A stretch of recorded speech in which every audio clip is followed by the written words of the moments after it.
Et le Seigneur m'a montré qu'il y avait une personne au milieu de nous qui avait un problème au niveau de la nuque.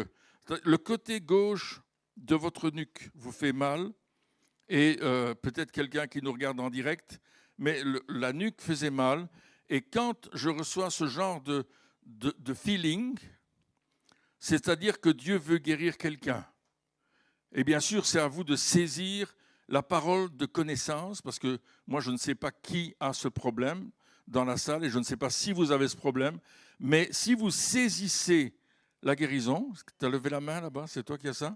OK? Tu vas recevoir ta guérison, tu vas la saisir, n'est-ce pas? Et tu vas dire, OK Seigneur, tu touches ma nuque, tu touches mon cou, tu touches là où j'ai mal, et tu répares cette douleur dans mon corps. Quelqu'un d'autre a des problèmes aux mains. Dieu me montrait qu'il y avait des personnes qui avaient des problèmes aux mains. Tu as des problèmes aux mains, c'est l'articulation, les poignets, OK.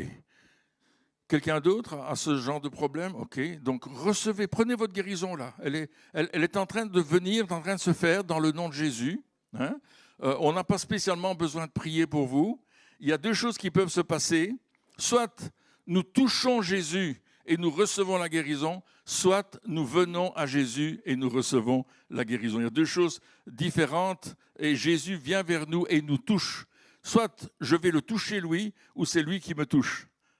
Vous voyez la différence? Et dans la Bible, on a un chapitre dans l'Évangile selon Luc, au chapitre 8 de cet Évangile selon Luc.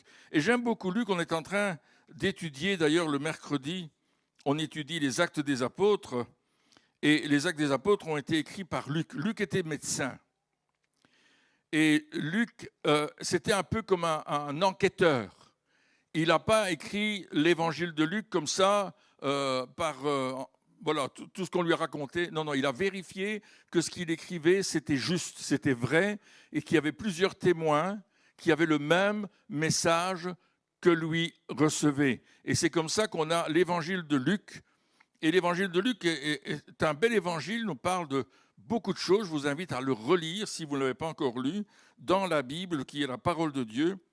Et dans le chapitre 8e de l'évangile de Luc, on trouve 4 miracles que Jésus va accomplir. Le premier miracle, c'est qu'il va apaiser la tempête. Il est sur la mer de Galilée et tout d'un coup, il y a un ouragan qui vient et les disciples qui sont des marins pêcheurs disent « mais on va couler ». Alors eux, ils ont l'habitude d'aller sur ce lac-là, ils ont l'habitude d'aller sur la mer de Galilée. Et là, ils vont dire « on va couler, Seigneur Jésus, réveille-toi ». Et Jésus est en train de dormir. Et puis Jésus se lève et il dit à la tempête « Woup, woup, calmez-vous là, ça suffit, le vent, c'est bon ». C'est un premier miracle qui nous montre que Jésus a autorité sur la nature. Premier miracle de Jésus dans l'évangile de Luc au chapitre 8. Il y en a d'autres, bien sûr, qui ont été faits auparavant, mais celui-là est important.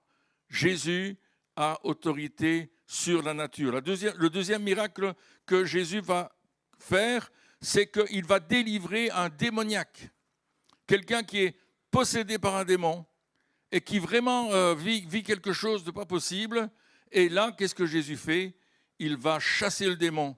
Il a autorité sur les puissances des ténèbres. Deuxième miracle. Troisième miracle, et on va parler de cela ce soir, c'est la guérison de la femme à la perte de sang. Et je vous parlerai du quatrième juste après.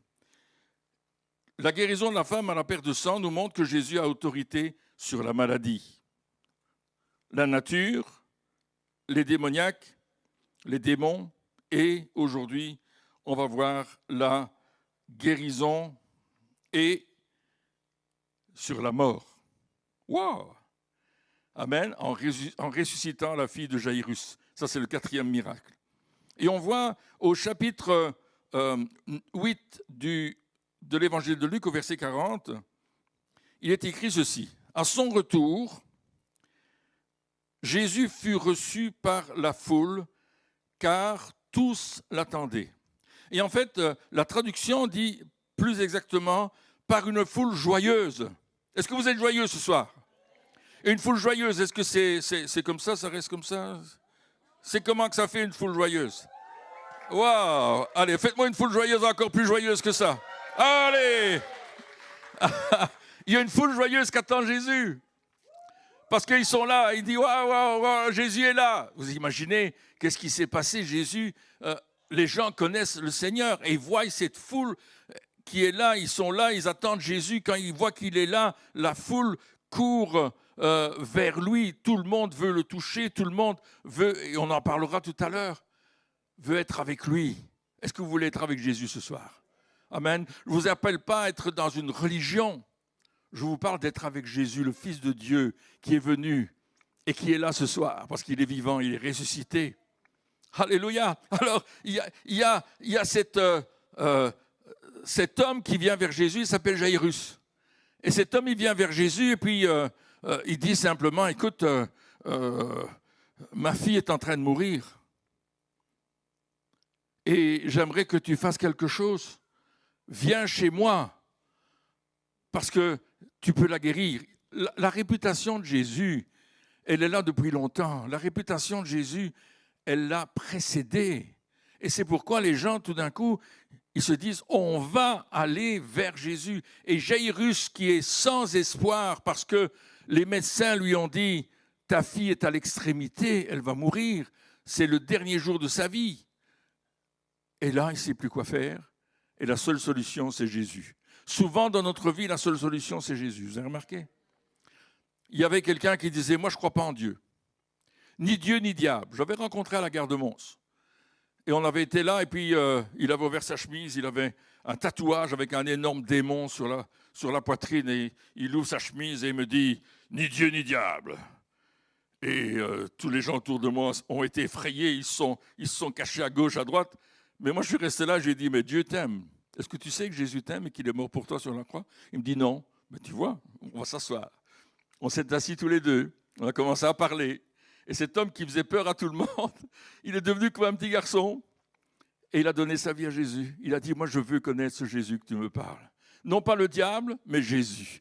Parce que Jésus a autorité sur les puissances des ténèbres. Et si Jésus vit en toi, toi aussi tu as autorité. Et je vais entendre un amen retentissant ce soir. Alléluia. Alors ce Jairus, il vient vers Jésus parce que c'est son seul espoir. C'est le dernier espoir possible. C'est Jésus.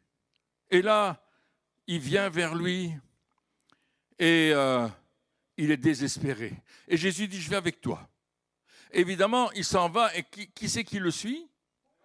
Tout le monde. La foule joyeuse est avec Jésus.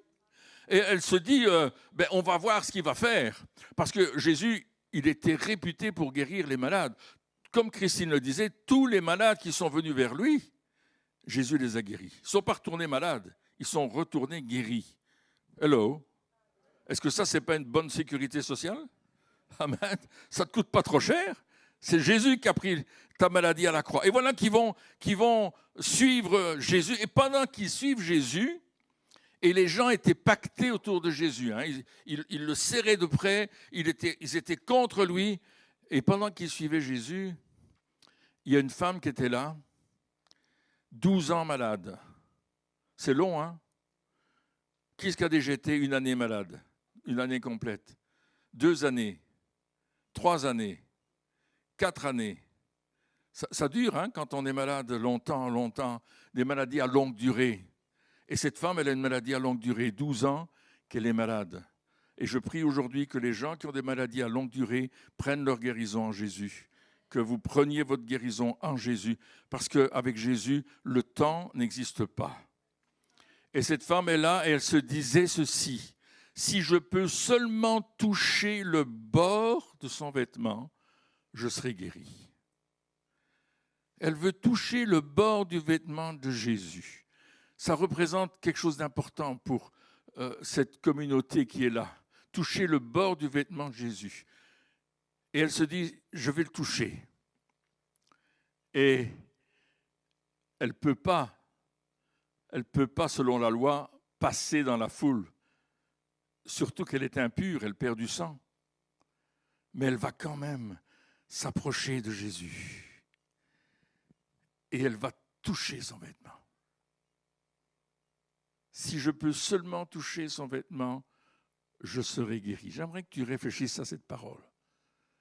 Si je peux seulement toucher Jésus ce soir, s'il y a une fenêtre dans ma foi qui est en train de s'ouvrir pour que je voie Jésus et que je voie ce qu'il est capable de faire en moi. Si je peux voir ça et toucher Jésus, je vais recevoir ma guérison. Et cette femme, elle se faufile, elle touche le bord du vêtement de Jésus. Et à l'instant où elle touche le bord du vêtement, écoutez-moi bien, elle sent qu'elle est guérie. La Bible nous dit qu'au moment où elle a touché le bord du vêtement, elle a senti la maladie disparaître. Waouh! La maladie, comme on a vu cet homme avec ce pied-là, l'homme avait été blessé dans un accident de la route et tout son corps était tordu, puis Dieu a commencé à rétablir son corps et la première chose qu'il a faite, c'est que sa jambe a repoussé. Vous avez vu sa jambe repousser? Il y a des gens qui ont vu ça, ils sont tombés dans les pommes. Il y a une femme, on lui a montré cette image, elle a dit « Ah !» Boum! Même la RTBF a mis ça sur le site, sur son site, elle a mis cette image-là. Je dis merci Seigneur de ce que la journaliste qui l'a pris, elle a mis ça pour montrer que Dieu est capable de faire des choses qu'aucun homme n'est capable de faire. Waouh! Dieu est au-delà de nos capacités humaines. Il fait bien plus et il va faire plus pour toi si tu le saisis ce soir. Si tu touches le bord de son vêtement. Et quand elle a touché le bord du vêtement, elle a senti qu'elle était guérie. C'est-à-dire que la perte de sang s'est arrêtée. Les douleurs qu'elle avait à cause de cette maladie, les problèmes qui étaient dans son corps, elle a senti qu'il y avait un renouveau. Et ce soir, là où tu es, tu peux ressentir ce renouveau qui se pose en toi. Tu peux ressentir la main de Dieu sur toi et qui est en train de te délivrer. J'étais au Brésil et on avait une grosse conférence là-bas. Et puis à un certain moment, je commence à prier pour les gens. Il n'y avait pas que moi, on était plusieurs orateurs. Et puis je vois les gens qui se font la file derrière moi. Et je dis, pourquoi ils font la file derrière moi? Ils attendaient que je prie pour eux parce qu'ils avaient vu des personnes guéries. Ils avaient vu des gens qui avaient des douleurs dans la tête, qui étaient complètement guéris. Des gens qui avaient des problèmes dans leur corps, toutes sortes de choses qui étaient guéries. Alors ils se sont mis en file. Et j'ai dit, mais on ne va jamais arrêter. Cette file, elle est trop grande. Mais Dieu a guéri chaque personne. On était en Afrique, au Cameroun justement, à Yaoundé. Et puis, je dis, on avait une toute petite réunion dans une maison. On avait fait des grosses réunions dans la maison principale de la ville là-bas. Mais on fait une réunion dans une maison et je dis, écoutez, avant de terminer, je vais prier pour les malades. Et je n'ai pas réalisé que j'étais en Afrique. Il y avait une file dans la rue qui était jusqu'en bas de la rue et la rue était grande. Et tout le monde avait dit, ah, il prie pour les malades, on arrive tous, on veut être guéris. Et les gens étaient guéris.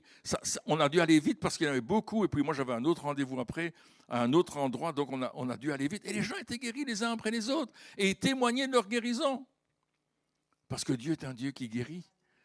Dieu est un Dieu qui sauve. Dieu est un Dieu qui change notre vie. Mais nous devons le toucher. Pas seulement en entendre parler, pas seulement croire qu'il peut le faire, mais décider de croire qu'il l'a fait. Quand Christine s'est levée le matin, elle savait qu'elle était guérie. Elle n'a pas dit « je serai peut-être guérie ». Non, elle a dit « je suis guérie ». Elle n'a même pas été se voir dans le miroir. Vous savez, l'hépatite, ça vous donne un teint jaune, les yeux jaunes. Ma femme, elle avait les yeux jaunes quand je l'ai vue la première fois avec cette hépatite. J'ai dit « ah !» J'ai épousé une Chinoise. Je suis toujours en train de plaisanter. Mais quand elle était guérie, j'ai retrouvé ma femme. Et ça a été vite. Il a fallu qu'elle construise sa foi. Et je voudrais que vous construisiez votre foi aujourd'hui pour recevoir cette guérison. Parce que c'est par la foi que la femme, elle a reçu sa guérison. Si je peux seulement toucher son vêtement. Elle savait que si elle faisait ce pas de foi et qu'elle touchait le vêtement de Jésus, elle serait guérie. Elle le déclare. Est-ce que tu le déclares ce soir? Si je touche Jésus, je vais recevoir ma guérison. Si je touche Jésus, je vais recevoir la guérison pour quelqu'un d'autre. Peut-être à la maison. Peut-être quelqu'un de ma famille. On était dans une rencontre, c'était une église anglophone. Et puis on prie pour une dame. Et elle reçoit sa guérison, sa délivrance, sa guérison, un changement extraordinaire. Mais sa maman était dans la salle. Et elle avait besoin de la même guérison que sa fille, c'était une maladie ancestrale, il y avait des liens ancestraux. Et quand elle est venue devant, boum, en quelques minutes, elle a reçu sa guérison. Quand je dis minutes, j'en mets trop. quelques instants, je vais dire. C'est trop fort. Alors, c'est ça que Dieu est en train de faire. Il guérit, il restaure, il relève. Et cette femme, elle touche Jésus et Jésus dit, qui m'a touché? Et les disciples, ils disent, mais il y a plein de gens autour de toi. Tout le monde te presse, la foule joyeuse est là et elle pousse, elle pousse, elle pousse. Qui m'a touché? C'est une bonne question. Jésus connaît déjà la réponse. Il sait que c'est la dame qui a été touchée. Il sait que c'est elle, mais il veut quelque chose. Il veut qu'elle témoigne publiquement de sa guérison. Amen. Tu peux être guéri en secret et ne jamais en parler à personne, mais ce que Dieu veut, c'est que tu en témoignes. Et c'est important pour les disciples et c'est important pour la femme de témoigner parce que ça fortifie sa foi. Elle déclare quelque chose qui ne va jamais revenir dans sa vie. Elle déclare, je suis guérie. La puissance de Dieu est passée par Jésus et elle a été touchée par la puissance du Saint-Esprit et elle a reçu sa guérison. Waouh!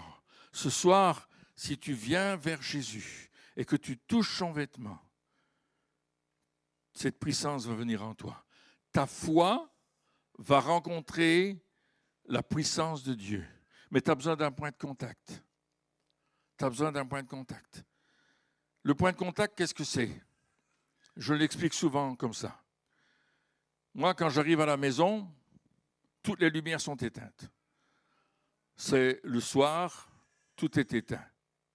Si je veux qu'il y ait de la lumière dans la maison, qu'est-ce qu'on doit faire? On doit pousser sur l'interrupteur. L'interrupteur, c'est le point de contact qui relie ma lampe à la centrale électrique. Et quand je pousse sur le point de contact, le courant passe, il passe à travers les fils électriques. Je ne sais pas comment ça marche, mais je sais qu'il passe. J'ai déjà eu la preuve. Un jour, j'ai mis mes doigts dans la prise et je sais que le courant passe. Et je vous assure, j'étais jeune à ce temps-là. Je démontais un truc qui était branché. Je croyais qu'il n'était pas branché. J'ai senti le courant passer dans mes doigts. Et ça fait pas chatouille. Hein. Et le courant passe dans ce point de contact et il allume ta lumière. Tu es en relation avec la puissance. Cette femme, elle s'est mise en relation avec la puissance de Dieu. Elle a touché Jésus et la puissance céleste est passée à travers elle. Elle l'a touché par la foi. Elle n'a pas touché par accident. Elle a dit, si je touche son vêtement, je serai guéri. Et le témoignage de cette femme a touché la foule et elle a fait le tour de la région. Si tu touches Jésus, tu vas être guéri. Et regardez, je vais lire avec vous un passage dans l'évangile de Marc, un passage qui va nous aider à comprendre. Alors, l'évangile de Marc, juste avant, au chapitre 6, et à la fin du chapitre, les derniers versets du chapitre 6, c'est-à-dire à partir du verset 55, Jésus parcourait tous les environs et l'on se mit... verset 54. Quand ils furent sortis de la barque, les gens, ayant aussitôt reconnu Jésus, parcoururent tous les environs et l'on se mit à apporter les malades sur des lits partout où on apprenait qu'il était. Vous imaginez? On prenait des couchettes avec les gens malades et en quelques lieux qu'il arriva, dans les villages, dans les villes, dans les campagnes, on mettait les malades sur les places publiques et on le priait de leur permettre seulement de toucher le bord de son vêtement. Et tous ceux qui le touchaient étaient guéris. Waouh! La puissance de Jésus est là et ces gens ont entendu le témoignage de la femme. Et ils se sont dit, waouh, on va le toucher, on va toucher Jésus. Si on le touche, on est guéri. Et vous imaginez, ici, dans la ville de Mons, sur la Grande Place, quand on dit Jésus va passer, tous les malades sont là et les gens veulent toucher le vêtement de Jésus pour recevoir une guérison. Waouh! Ce soir, il est ici. Amen. On n'est pas sur la place de Mons, on est ici. Et ce soir, Jésus est là et il veut toucher ta vie. Il veut toucher ton être spirituel, ton corps, ton âme, parce que Jésus a pris nos péchés en son corps sur le bois, mais il a souffert aussi pour nous. Il a souffert parce qu'il a été maltraité, n'est-ce pas? Il priait pour nous au jardin de Gethsémani, il savait qu'il allait être arrêté, et il priait. C'était tellement intense que le sang est sorti par les pores de sa chair et est tombé sur le sol. C'était tellement intense que Jésus a été arrêté avec puissance. Et on lui a dit, qui est-il? Où est-ce qu'il est? Il a dit, c'est moi. Et au moment où il a dit, c'est moi, boum, les gens sont tombés par terre. Tellement il y avait cette puissance qui était autour de lui et en lui, qui émanait de Jésus. La Bible nous dit qu'il y avait une puissance qui émanait de Jésus et que les gens étaient touchés par cette puissance. Alors, il est là en train d'être arrêté, et puis on lui met une couronne d'épines sur la tête. On lui enfonce dans le crâne, mes amis. On le frappe, on tire sa barbe, on le fouette, on fouette son dos, et puis on le crucifie, ses mains et ses pieds, et on lui perce le côté avec une lance. On est en train de le tuer. Mais la Bible dit que c'était pour nos péchés, c'était pour nos péchés qu'il était mort, qu'il a souffert. Il a souffert pour toi, quelle que soit ta souffrance, il a souffert pour toi. Quelle que soit la souffrance par laquelle tu passes aujourd'hui, que ce soit la mort d'un proche, que ce soit des choses difficiles dans ta vie, quelle qu'elle soit, notre Seigneur veut prendre soin de toi. Il a déjà payé le prix à la croix de Golgotha. Il a payé le prix. Alors cette femme est guérie et tout le monde le sait. Et je m'imagine Jairus qui est là avec Jésus et il était impatient que Jésus arrive à la maison, mais là il voit la guérison, il entend le témoignage. Le témoignage est important, c'est pour ça que j'ai demandé à Christine de témoigner, à Cathy, peut-être vous auriez pu témoigner aussi pour ceux qui ont été guéris dans le passé de ce que Dieu avait fait pour vous. Mais les témoignages qu'on va apporter sont importants. Et là, ce témoignage était tellement important qu'il s'est répandu partout. Mais Jésus va continuer vers Jairus. Et en allant vers Jairus, il y a quelqu'un qui vient à la rencontre de Jairus et qui dit, écoute, ta fille est morte. Hein? Et quand ils arrivent sur place, c'est plus une foule joyeuse qui est là. C'est des pleureuses. De quelle foule tu fais partie? De la foule qui pleure ou de la foule qui est dans la joie? Ça s'entend par nos paroles. Parfois, on se plaint toujours de tout. Ça n'ira pas, ça ne marche pas, je ne suis pas guéri, je n'ai pas ceci, je n'ai pas cela, ça n'a pas fonctionné avec moi. On commence à râler. Pas vous, hein, pas vous. Les Belges ne râlent pas. Là, je vois des sourires dans la salle, c'est marrant. Commence à se dire, mais c'est pas possible. On ne peut pas y arriver. Mais Jésus, il dira, elle n'est pas morte, elle dort. Oh! Et là, il commence à se moquer de lui. Vous savez, quand vous allez trouver le médecin et vous lui dites, j'ai été guéri. Le médecin ne dit, c'est pas possible. Si, j'ai été guéri. La maladie que j'avais, elle a disparu. Il y a un de mes amis qui est allé chez le médecin lui a dit, prenez tel médicament, vous allez voir, en quelques mois, ça va aller mieux. Il est retourné quelques mois plus tard et il a dit au médecin, je suis guéri. Et le médecin il a dit, voyez que le médicament, il fonctionne bien. Et là, mon ami, il a dit, je n'ai pas pris le médicament, on a prié pour moi, le Seigneur m'a guéri. Ben, c'est pas possible, monsieur. Vous avez entendu les gens qui vous disent « guéri d'un cancer », c'est pas possible. Pas possible. On connaît des personnes, personnellement, qui ont été guéries de cancer, déclarées, prouvées, avec les photos des médecins, etc. Et puis ils sont guéris. C'est pas possible, ça. Comment ça se fait? Waouh! Est-ce que Dieu est si puissant que ça? Bien sûr. C'est notre Dieu tout-puissant. Et on veut lui laisser l'opportunité de faire un miracle ce soir dans votre vie. Parce qu'il est là ce soir. Quand on parle du Saint-Esprit, il est en train d'agir au milieu de nous. Il est en train de toucher notre cœur, là où nous sommes, là, à ce que nous pensons, là, ce que nous entendons. Il est en train de toucher nos cœurs. Et voyez-vous, il y a toutes ces pleureuses qui sont là. Parce que c'était la tradition. Quand quelqu'un mourait, on allait crier, on allait pleurer, on allait faire beaucoup de choses comme ça. Il y a certains pays où ça dure pendant 40 jours. Il y a d'autres, ça dure pendant une année complète, le deuil. Et là, Jésus fait sortir tous les incrédules. Nous devons faire sortir l'incrédulité de notre vie. Notre vie, c'est comme une maison, et parfois il y a des incrédules qui sont là. Les pensées que vous avez parfois. Ah non, moi Pierre, j'ai pas vu des... On a prié pour des gens, ils n'ont pas été guéris. Hein. On a des fausses traditions. Dieu ne guérit pas toujours. Ou encore, on a d'autres manières de voir les choses. Tu n'es pas assez bon pour être guéri, il faut que tu sois meilleur. Vous avez entendu ça? Tu n'es pas prêt à être guéri là. Tu as encore à faire des choses avant d'être guéri là. Mais ce n'est pas ce que la Bible dit. Nous sommes guéris parce que Jésus nous aime. C'est sa compassion pour toi. Il ne regarde pas ton péché, il regarde ta vie parce qu'il veut te sauver. Il veut faire de toi une nouvelle créature. Il veut changer ta vie. Il veut que tu deviennes quelqu'un de nouveau. Il veut que tu deviennes quelqu'un de fort. Quelqu'un qui vit une vie qui en vaille la peine. Une vie qui vaut le coup. Et la vie avec Dieu, ça vaut le coup.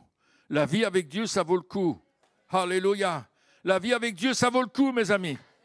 Et là, cette maison où il y a le deuil, Jésus va faire sortir tout le monde. Lisez-le dans votre chapitre 8 de l'évangile de Luc. Il fait sortir tout le monde et il prend les parents de la fille et il prend ses disciples, 3 de ses disciples avec lui et il rentre dans la maison. Et là, on s'est dit, mais qu'est-ce qui va se passer? Qu'est-ce qui va se passer? Toute la foule suivait Jésus, mais c'est seulement une personne de la foule qui a reçu sa guérison.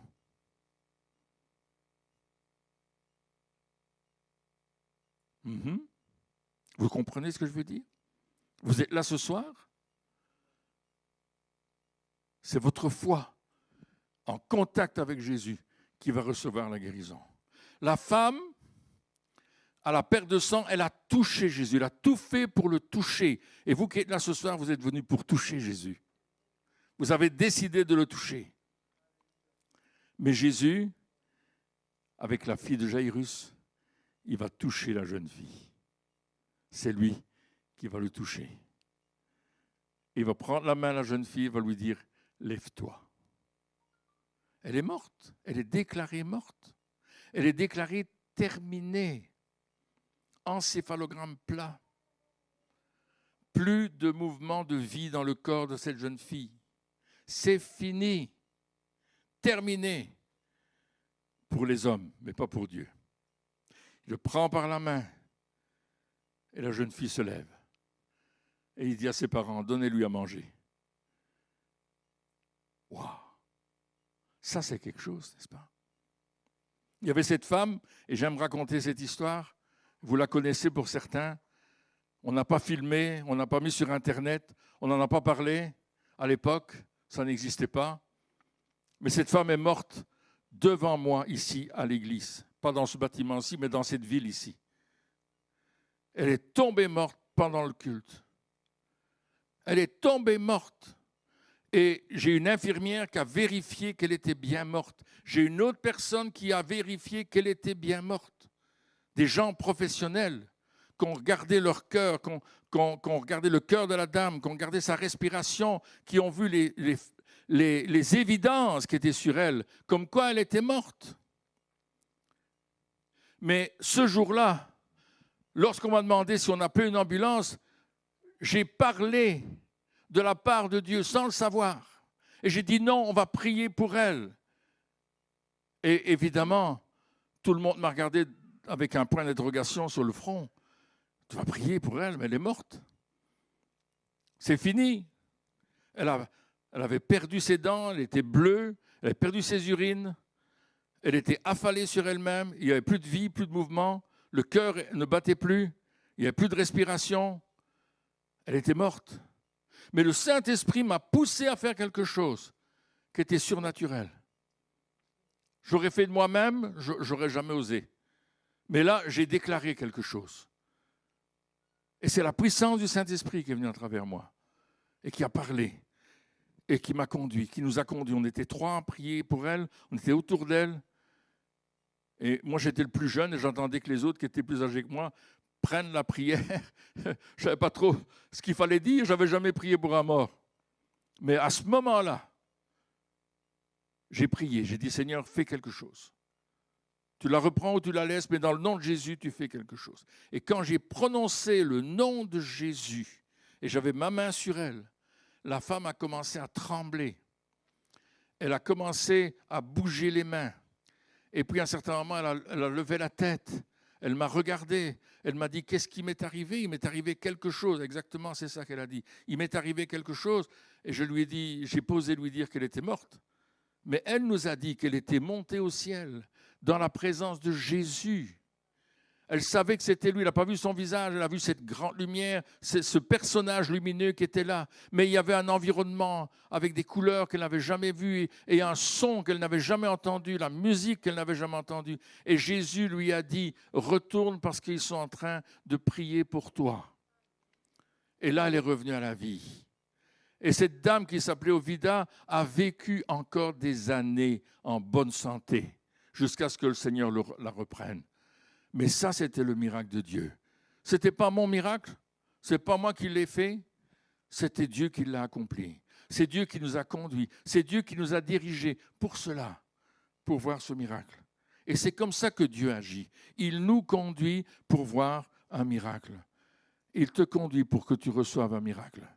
Parfois, il faut qu'on prie dur dans notre propre vie. Pas qu'il faut prier longtemps ou fort, mais ça nous arrive qu'on abandonne rapidement. On croit que Dieu va le faire, mais on abandonne. On voit une amélioration, mais on laisse l'amélioration de côté. On voit un changement, mais on commence à douter que vraiment il y a un changement. Et surtout, il y a des personnes qui viennent nous trouver et qui nous disent « Mais non, il n'y a rien qui a changé, il n'y a rien qui fonctionne. » Vous avez remarqué ça? Ils nous disent « Non, non, ça ne va pas aller. » Mais là, tu prends autorité et tu commences à décider que ce que Dieu dit est la vérité et que ce que le diable dit, c'est un mensonge. Le diable est méchant, Dieu est bon. Dites avec moi, le diable est méchant, Dieu est bon. Amen. Dieu est bon, il est toujours bon et il veut vous toucher.